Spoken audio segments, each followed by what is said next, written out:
Hello, welcome again to Sailboat Ads, the good, the bad, the ugly.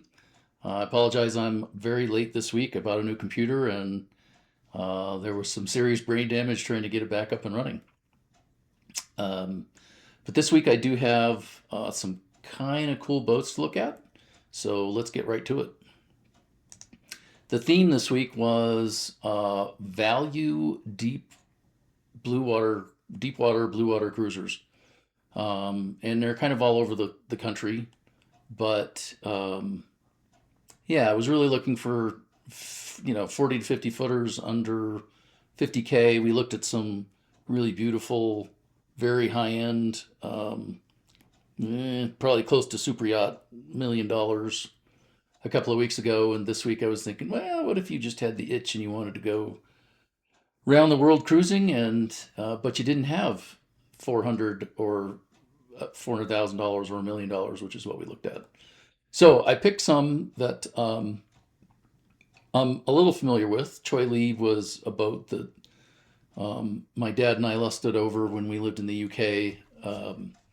He used to derogatorily call them the Taiwan takeaways. But the reality is that their quality of construction and particularly interior fit and finish was pretty good. So I wanted to look at this one um, and kind of go through, yeah, a couple competitors to this. Compass Rose, clever, that's a clever name. Rich teak interior, proven functionality, as well as seakeeping ability makes for a secure and enjoyable cruise to anywhere you want to go. Stay sailed, rigged ketch. So we'll get into that in a sec. Provides for a sail plan for any sea condition. Her low shear, long keel means she won't fight you on tough days, and she'll do what you tell her on most any point of sail. Compass Rose was undergoing a refit and remodel when life issues forced a sail. I always hate to hear that. That means something bad happened. She is not a project boat. You can sail her away with a minimum of work and money. Super reliable and well maintained Perkins 4.108. Absolutely. Sail inventory is adequate, which probably means the sails are pretty tired. Complete canvas set for the Dodger and cockpit. Recently serviced marine fridge and separate freezer. BNG 12-inch chart plotter. Optional high field aluminum bottom rib dinghy and outboard. One presumes you pay for that separately. Bottom job in April, fiberglass encapsulation of keel, barrier coat, 2 coats hard anti-fouling, 2 coats ablative anti-fouling. Receipts for parts and labor back to 1999. Come take a look. This line right here, that's a lot of work. That's probably $10,000 worth of yard work if a yard did it. And what are we looking at for this boat? We're looking at $39,000 out of Green Cove Springs in Florida.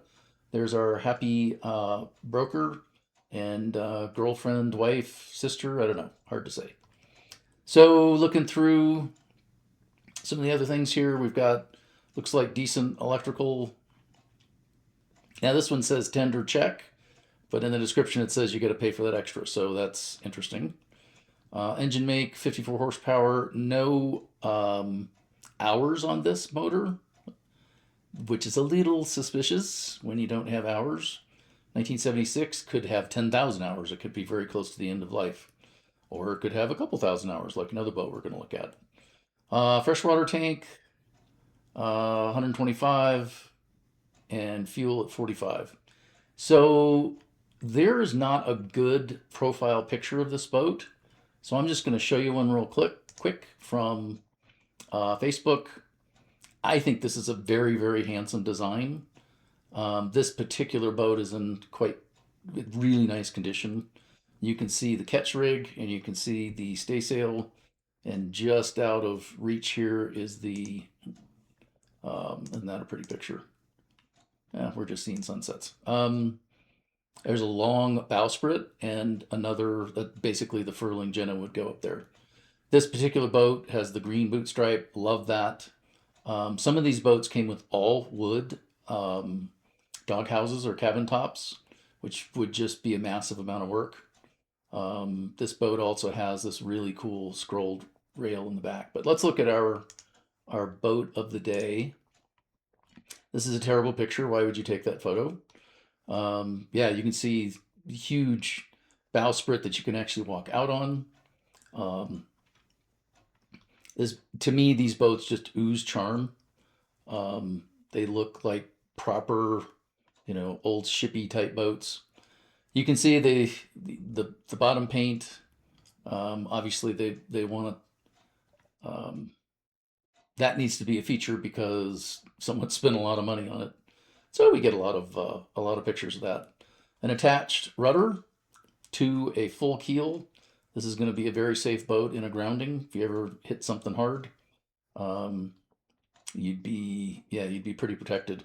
I love the oh God, what were these called? Um, anyhow, you tie your lines off here instead of to a cleat. And one of the things I loved about these boats is the woodwork on deck. I mean, it just looks like a massive amount of work to me. Um, Pins, something pins. It's escaping me right now.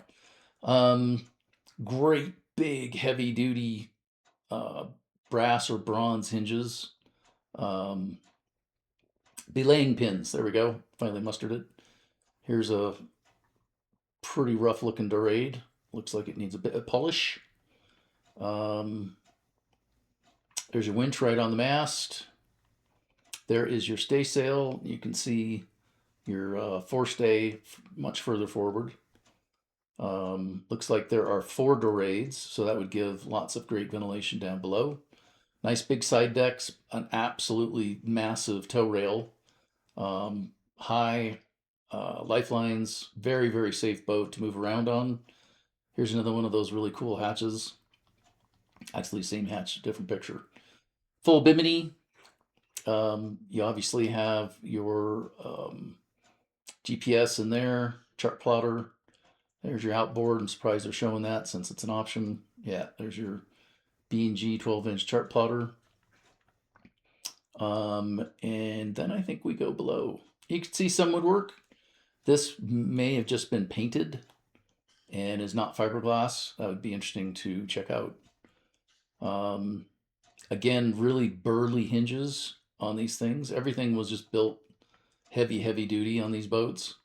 And then we go below, and it gets interesting because some of the details here are kind of funny. So you have this funky tile.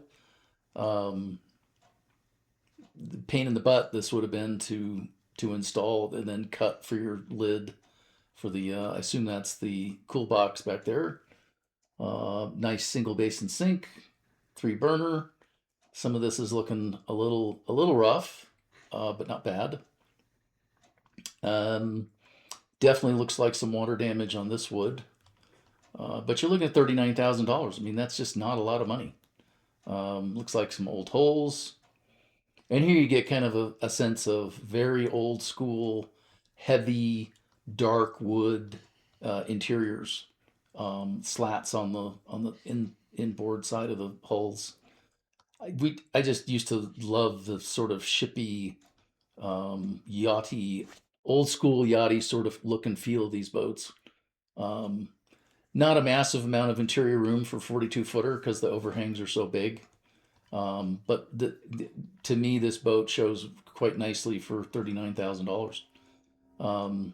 Here's some weird tile action in the head. Yeah, very heavily insulated icebox. So pretty nice listing. We're going to move on to our next, which is an Endeavor. Apologize. This one is one of those where you just wonder, what are the brokers doing? So we've moved up in price by 10,000. We've also moved forward on our timeline by 10 years.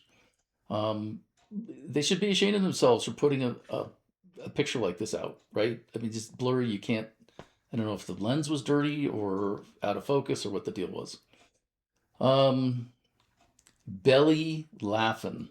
That's a dumb name. Don't like that. Features teak rubbing strakes, 2 spacious staterooms, equipped with ice maker, requires some TLC, island capable cruiser, undeniable. This is another full keel boat.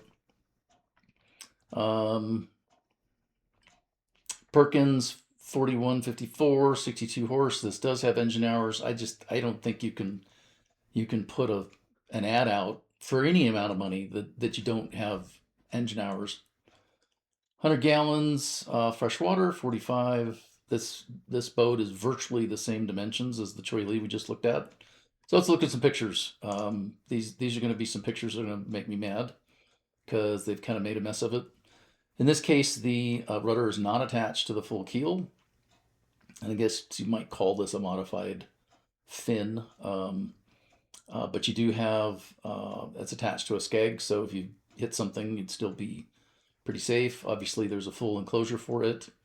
This is not a catch rig; it's a sloop, so not quite as many options with regards to sail plan. Another dumb picture. I don't understand, especially a broker would put pictures out that look like this. It's just, this to me is a total turnoff. This says I'm dealing with a guy or person who's not serious. Interior pictures, they're not very well lit. Again, the focus is off a little bit. The galleys in these was in the passageway between the main cabin and your aft cabin. And this is a two-head boat. So you've got a relatively smaller main area because we put the cockpit in the middle. So we've got to kind of push the forward accommodations together. Beautiful aft cabin. Look at this fantastic berth. Reading lights, slats on the walls. It's pretty. It's very pretty. Another useless photo. Classic blue upholstery, which I love. But again, it's just they're not representing this boat very well. So that is number 2 on the hit parade today. And then the last one I picked because I just think it's such a killer value. 15,000. We've gone down a couple feet. We have long overhang. So this definitely does not have the interior volume of either of the other two. But again, full keel, attached rudder, very protected propeller there. Price reduced. Not sure how much cheaper you could get. This is a really classic Ted Hood design sailboat, renowned for its seaworthiness, solid build, blue water cruising capabilities, blah, blah, blah. This looks like manufacturer's info and not really too much in terms of detail. 28 horsepower, seems a little light for a big boat like this. I find this highly amusing. The maximum speed is 7.03 knots, not 7.02. 130 gallons, 31 for fuel. Not a lot of information. I suspect he thinks he's going to suck people in because the price is so cheap. And maybe he would. Beautiful blue hull. Love blue hulls. We had a blue hull boat when I was a kid, and I really, really liked it. And this to me is just a classic, lovely, older sloop that probably sails. It's going to be heavy. It's not going to be super fast. But if you're in 5-foot chop, it's going to handle it better than a flat bottom, fin keeled racer cruiser. A lot of nice details in here as well. We've got a little bit of wood that I think just warms up the exterior, but not so much that you're going to spend all summer refinishing. Not sure why we need 2 close-up pictures of the propeller. And then, yeah, nice cockpit. Obviously, this wood needs some love. There's a proper lazarette back here. Your main sheet traveler right in the middle. But it's not in the way of seating, which is nice. Doesn't go over the seats themselves. Obviously, these pictures were taken shortly after a snow because we've got snow and ice on the deck. And some of this is looking kind of rough and dirty. Look at this hose and fittings here in the background. Not very nice. Bristol Yacht Company. This has obviously spent some time in saltwater.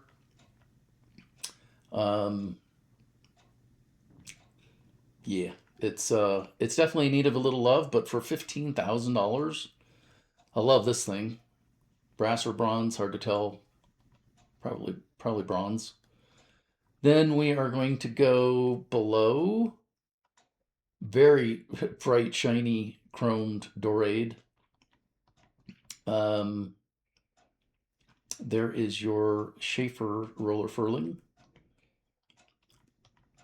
We're not going below. We have a few more exterior pictures. Another nice picture of a chromed stainless dorade. Not sure what's going on here. If that's supposed to have something in it, it sure looks like it. From the inside, you know, you can't see because there's a cover over it. So we go down below, and it definitely doesn't have the space of the other two, particularly the Endeavor, which I think, with that aft cabin is just loaded with room compared to this boat. Little deceptive picture. There is space to actually stand here. Your cooker's on this side. I think this has got to be your cold storage. Obviously your sink. It's a little cozy for 40-footer. This funny thing is actually a power converter. It seems like an odd place to put it.